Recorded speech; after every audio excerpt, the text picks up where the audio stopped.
Olá pessoal, olha só, nesse vídeo de hoje a gente vai continuar falando sobre o capítulo A3, ok?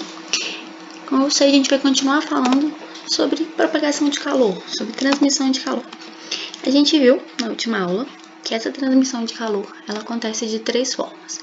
Por condução, que a gente viu na nossa última videoaula, que acontece basicamente nos corpos sólidos, ok? Ela acontece também em líquidos, por exemplo, mas isso acontece numa taxa muito pequena, que a gente praticamente pode desconsiderar.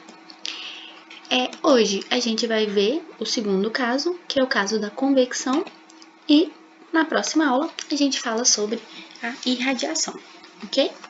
E então, olha só, a convecção térmica, gente, a gente vai falar sobre os gases e líquidos, que são o que a gente chama de fluidos. Então, sempre que eu falar de substâncias que são fluidos, eu estou falando de gases e líquidos em gerais, ok? Eles não são bons condutores de calor, como eu falei. Entretanto, eles podem transmitir calor de modo significativo pelo processo de convecção. Esse processo, ele consiste na movimentação de partes do fluido dentro do meu próprio fluido. Então, o contrário do que acontece na condução, que eu não tenho o transporte de matéria pelo meu corpo, eu tenho apenas o transporte de energia. Nesse caso, na convecção térmica, eu tenho esse transporte de matéria ali dentro do meu corpo, já que isso acontece de uma forma muito mais rápida em substâncias líquidas e gasosas, ok? E aí o que acontece, gente, é basicamente isso daqui. Eu tenho uma fonte de calor que vai aquecer e formar dentro do meu fluido o que a gente chama de correntes de convecção, ok? E aí essa convecção ela está associada a dois mecanismos. Um microscópico, que é relativo à difusão da energia molecular ali dentro, e um outro macroscópico, que envolve aí o movimento das massas gerando um perfil de temperaturas e densidades no interior do meu fluido, ok? E aí, vamos entender melhor como é que isso acontece. Existem basicamente dois tipos de convecção térmica, a convecção natural e a convecção forçada. Na convecção natural, o movimento do fluido ele é provocado por forças de empuxo, causadas por um campo de temperatura e densidade dentro do meu fluido, certo? O que acontece nesse caso, gente? Olha só, a gente viu ano passado que a densidade de um corpo é igual à massa desse corpo sobre o volume, ok? E a gente viu também que quanto maior a temperatura do meu corpo, maior vai ser o volume ocupado por esse corpo. Então, quanto maior for o volume, menor vai ser a densidade. E vocês devem se lembrar que quando a gente tem objetos que eles são menos densos, essas substâncias, esses objetos, eles tendem a flutuar, eles tendem a ficar na parte de cima do meu fluido ali. Então, na convecção natural, o que acontece é isso. Esse movimento do fluido ele é provocado por essas forças de empuxo. Aquele material, eu tenho uma imagem mais para frente que eu explico melhor para vocês. Mas aquela substância que está ali sendo aquecida vai ter uma menor densidade e aí então o empuxo sobre ela vai ser menor e elas acabam subindo no meu material, causando essa convecção aí natural, esse movimento natural do fluido dentro do meu corpo. Já na convecção, que a gente chama de convecção forçada, esse movimento no fluido ele é provocado por algum tipo de agente externo, como um ventilador, ou uma bomba, ou os ventos atmosféricos, ok? Por exemplo, quando eu estou parada, quando a gente está parado, que não tem ventos, o meu corpo ele vai transferir calor para o ar por meio de uma convecção natural. O ar próximo do meu corpo se aquece, ele se torna menos denso e se eleva, transportando esse calor que eu estou cedendo ali, ok? Já quando... E aí, por sua vez, esse ar que estava um pouco mais distante te move para substituir aquele ar que está subindo. Então, eu tenho essa movimentação aí natural do ar próximo à minha pele.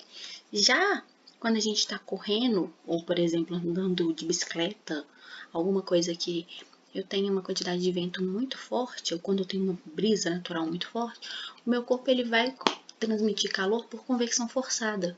E aí, nesse caso, essa renovação do ar próximo ao meu corpo, ela vai se dar de uma forma muito mais rápida. E aí, a transferência de calor, ela vai ocorrer de uma forma mais eficiente. Ok? E aí, então, olha só. Vamos ver aqui, entender um pouquinho melhor como acontece isso aqui. Então, a gente tem aqui um caso clássico, básico, de convecção natural. Tem uma panela com água em cima de uma chama de um fogão, ok? E aí, olha só, aquela massa de água dentro da panela, ela vai ser aquecida por aquela chama. Então, essa massa de água que tá aqui, ó, próximo da minha panela, em contato direto com a minha panela, ela vai ser aquecida por condução, já que ela está em contato direto com a minha panela, ok? E aí, então, ela vai apresentar uma maior temperatura, logo uma densidade menor, já que se ela vai ter uma temperatura maior, ela vai dilatar, e aí quando ela dilatar, ela vai ocupar um volume maior. Se ela tem um volume maior, a densidade dela diminui. E aí, como a densidade dessa porção de água ali embaixo vai ser menor, essa porção de água sobe, ok? E aí, aquela água mais densa que estava na parte de cima vai descer para ocupar o lugar dessa água que está nessa corrente ascendente. E aí a gente tem esse movimento aí dentro da minha porção de água causada por essa diferença de densidade, por essa diferença de temperatura entre os meus corpos, ok? E aí é basicamente isso que acontece na condução. Eu tenho essa formação dessas correntes de convecção causadas por uma diferença de temperatura, por uma diferença de densidade das substâncias ali dentro, ok? E aí, olha só, no aquecimento convectivo que a gente mostrou anteriormente, é essencial que a minha fonte de calor ela seja posicionada na parte inferior do meu sistema. Porque se a água fosse aquecida por cima, aquela parte de cima da água ela iria ficar mais quente e menos densa. E aí ela já iria flutuar ali naquela posição e o aquecimento da água ia ocorrer apenas por condução. Ponto. O que iria demorar muito tempo. Iria acontecer? Sim, mas iria demorar muito tempo, ia acontecer de uma forma muito lenta, ok? Por outro lado, para a gente resfriar um fluido, para a gente diminuir a temperatura dele, a fonte usada para absorver esse calor, ela tem que ser posicionada na parte de cima do fluido, para que aconteça esse processo de convecção natural. E aí, então, é por isso que o congelador das minhas geladeiras comuns, eles são situados na parte de cima do meu aparelho. A gente vê ali que o congelador, ele é sempre colocado aqui, sempre não. Existem umas geladeiras mais novas que isso foi invertido, mas o congelador ele é colocado na parte de cima justamente para facilitar esse processo de convecção natural. Aquelas geladeiras em que o congelador ele é separado da parte de baixo, se você observar o fundo da geladeira ali por dentro, ele vai ter sempre buraquinhos que faz com que esse ar circule por toda a minha geladeira, ok? Então, com o congelador em cima, aquele ar que está ali em cima, com uma temperatura menor, ele vai estar mais denso do que o ar na parte de baixo, então ele vai descer. E aí, quando ele desce, automaticamente o ar mais frio lá de baixo, com menor densidade, sobe para entrar em contato com o congelador. E aí a gente forma dentro da geladeira essas correntes de convecção natural.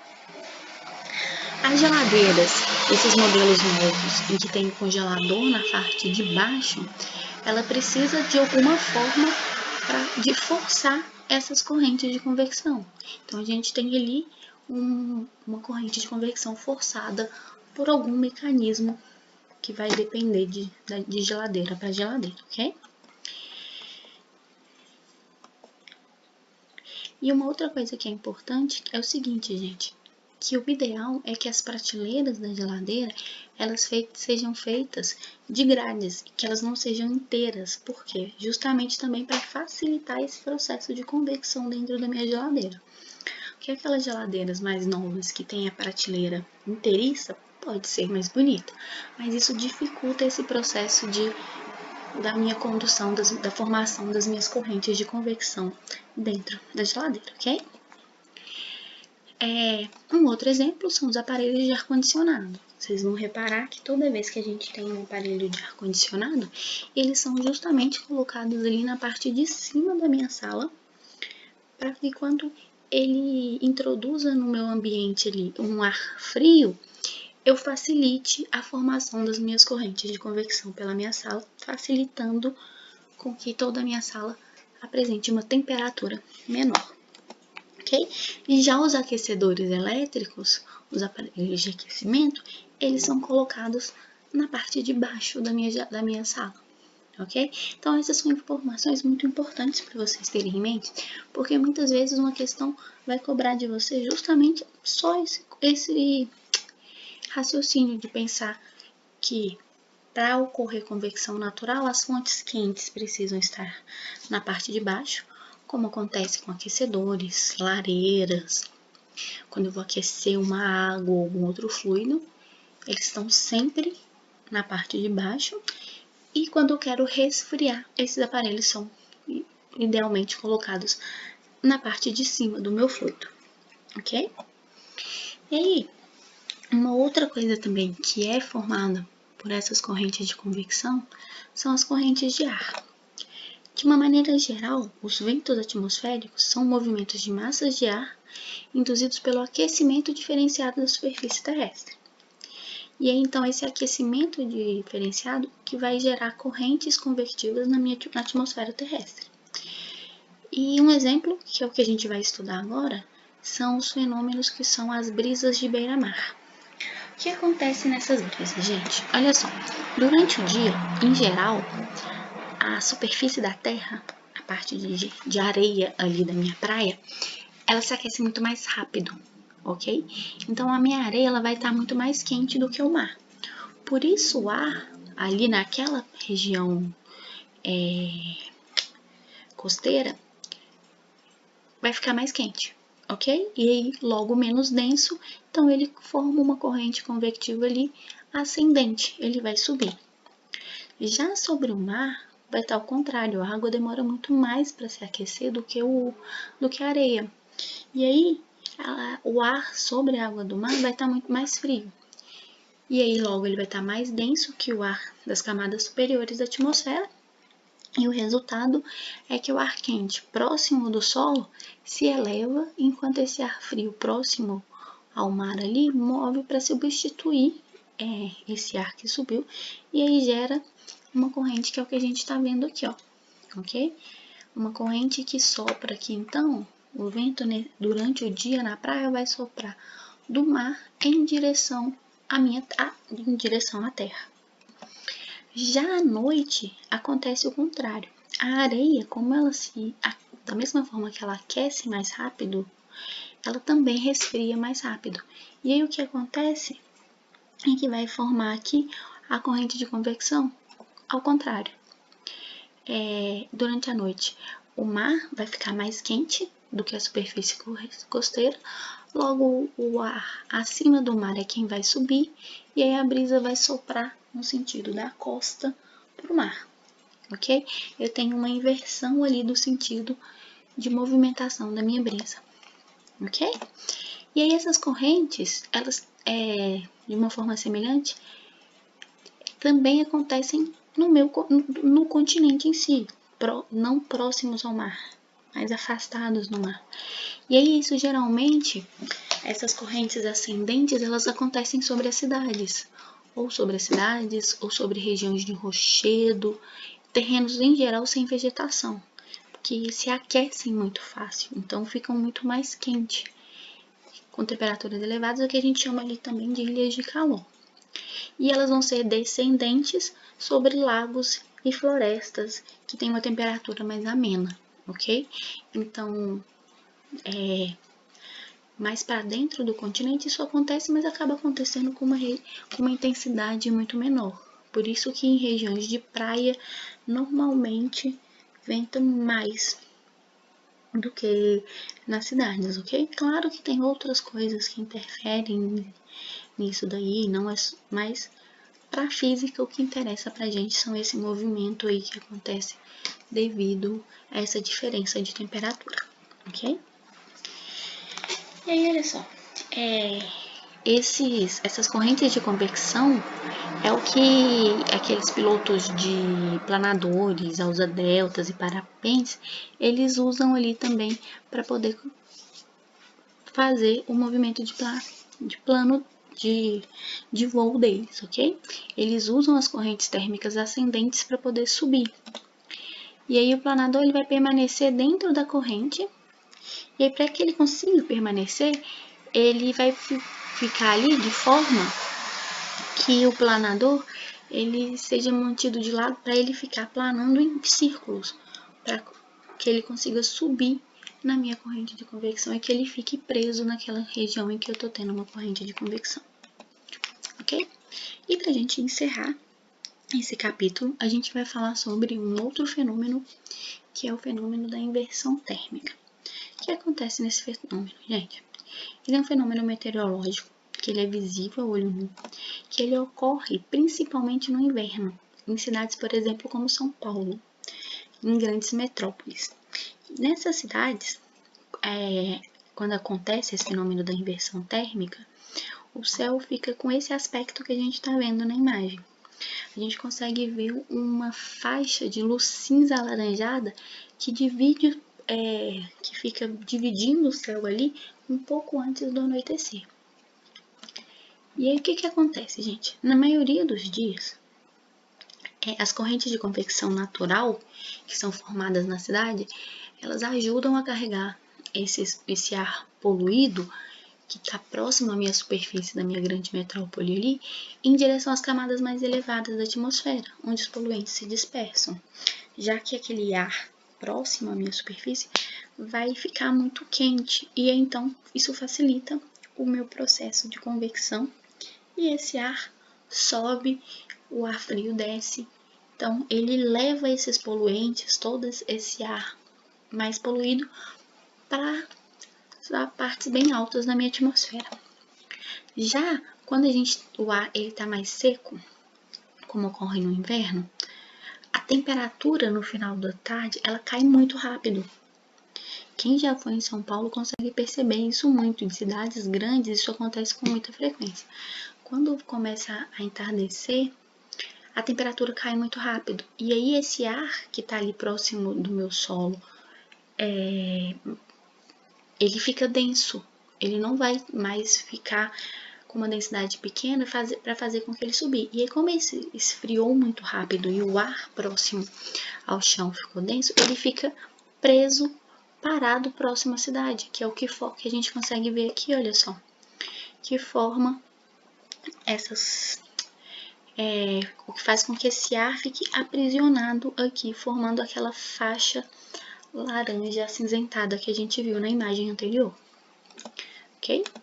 E aí, olha só, então esses poluentes eles não são levados para cima, eles vão ficar retidos na faixa mais baixa da atmosfera. E aí, isso que é o fenômeno que a gente chama de inversão térmica. E ele é chamado desse jeito porque a temperatura da atmosfera que está próxima ao solo, ao invés de ele ficar mais fria, como ocorre em condições normais, ela vai se tornar, mais quente, como acontece em situações normais, ela vai ficar mais baixa, impedindo então a formação das minhas correntes de convecção, ok? E então por hoje é isso. Na próxima aula a gente vai estudar o último processo de condução de calor, que é o processo de irradiação, e vamos ver alguns fenômenos que acontecem também aí nesse processo,